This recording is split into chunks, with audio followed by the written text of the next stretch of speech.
primeiro capítulo é extremamente importante para capturar a atenção de leitores e leitoras. E a gente sabe que essa atenção não é duradoura, não é uma atenção paciente.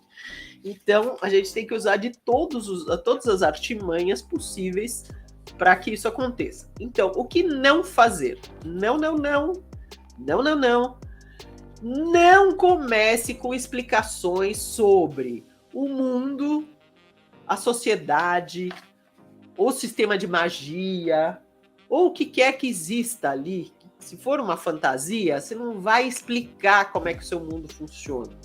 Se for uma ficção científica, você não vai explicar como é que a tecnologia funciona. Se for, sei lá, um problema, uma obra política, você não vai explicar um momento político na abertura. Você vai explicar isso em outro momento, tá? Por quê? Porque o leitor não está interessado ainda. Então, você não deve dar explicações estruturais. Pensa assim, mas se o leitor não vai entender, o leitor precisa... Aquilo que interessa ao leitor, à leitora, é o personagem, tá? Então, você tem que começar com o personagem. Depois eu vou explicar mais detalhadamente. Mas não começar com o mundo, o cenário, a sociedade, como é que aquilo funciona ou deixa de funcionar, tá? Longas explicações de como é que esse mundo funciona são um desastre. É muito fácil a pessoa desistir de ler.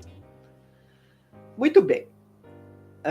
Tem gente também que fica, eu imaginei toda uma história, blá, blá, blá, mas eu vou deixar o conflito mais interessante lá para frente.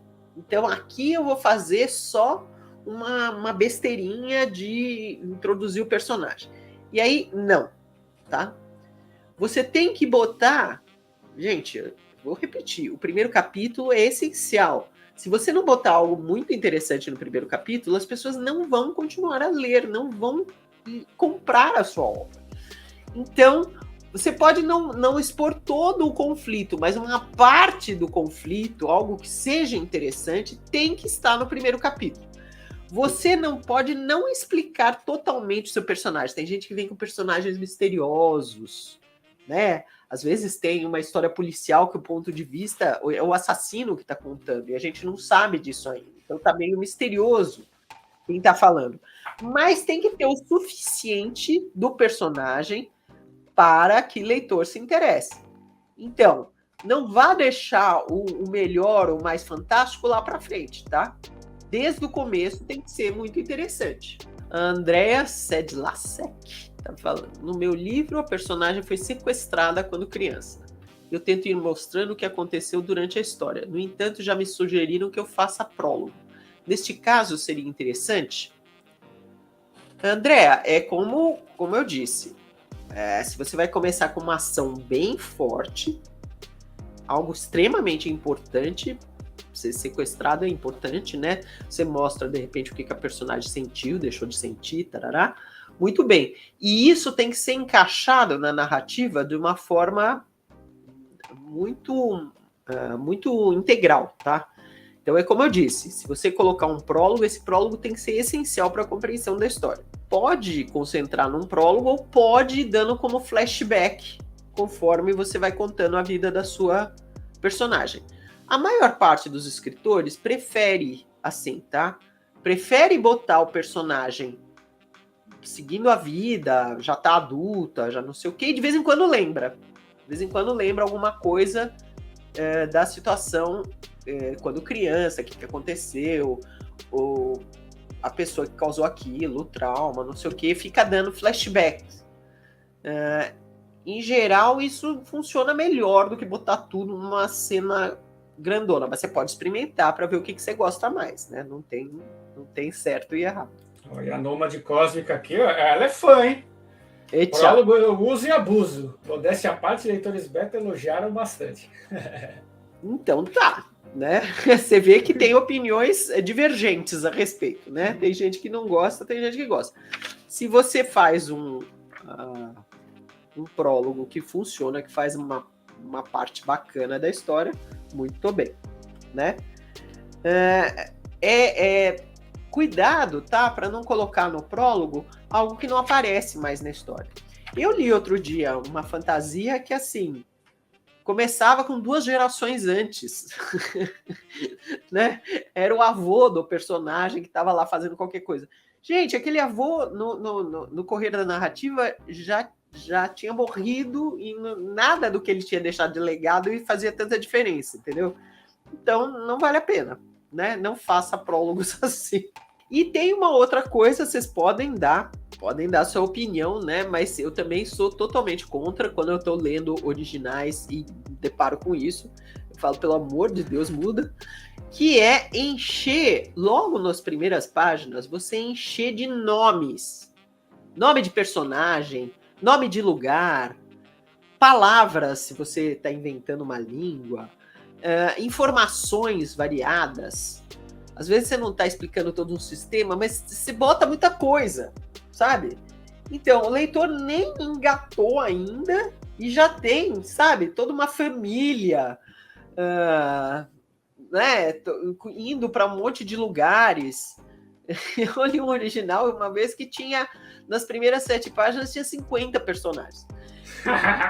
Que é um total absurdo. Botou, né? Mais que 3, eu já me confundo. Exatamente. Então você tem que se preocupar extremamente com a clareza. Você não pode confundir o leitor. Porque se você confundir, enche de personagem, enche de nome, enche de coisa que você não está entendendo, né? Nomes esdrúxulos. Se você estiver usando uma língua própria, coisa e tal, é fácil a pessoa largar. Vamos lembrar disso, gente? É fácil largar. Se está numa livraria, fecha o livro, bota de volta. Se está na Amazon, fecha e passa para outro. Então, tome cuidado, tá? A situação inicial precisa ser extremamente compreensível. Então, não encha de nomes, não encha de informações, não fique dando aula para o leitor lá no começo. Para explicar o rolo de nomes e a genealogia em romance, novela histórico, é melhor colocar onde? É legal que o personagem vá mostrando conforme se relaciona com as pessoas. Os vários personagens, né? Se você tem uma família inteira, né? Então, a explicação de quem é quem vai surgindo assim de uma forma harmônica, como parte da narrativa, tá? Você pode botar uma árvore genealógica no começo para ajudar de referência, né? Tem algumas obras que se beneficiariam disso, né? Dostoiévski, por exemplo, aquele 457 personagens, você gostaria de uma árvore? Quem? Como? Né? Então, se você tiver muito personagem, muitas linhas, você pode até botar uma árvore genealógica, ou fazer que nem teatro, né? No começo, explicar quem é quem.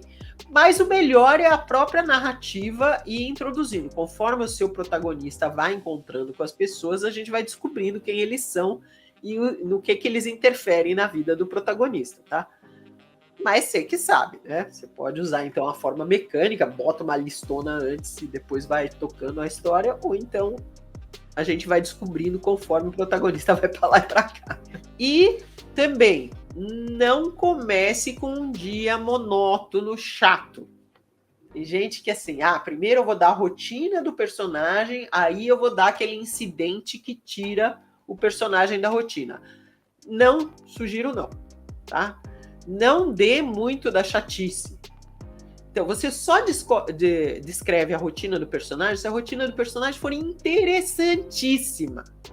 Então, é como eu disse, eu li um livro aí que a rotina do personagem cada dia ele acordava num corpo diferente. Então, tá bom, eis uma rotina diferente, né? Você fica assim, oi, como assim?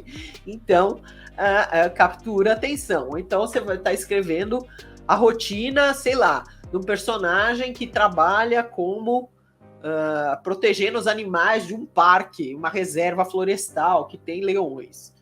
Tá bom, é uma rotina interessante, né? Então, não é uma rotina de levantar, sair da cama, tomar café. Não, é uma rotina de ver se os leões estão assim ou assado. Tá bom. Então você pode escrever a rotina antes de jogar o incidente, tá?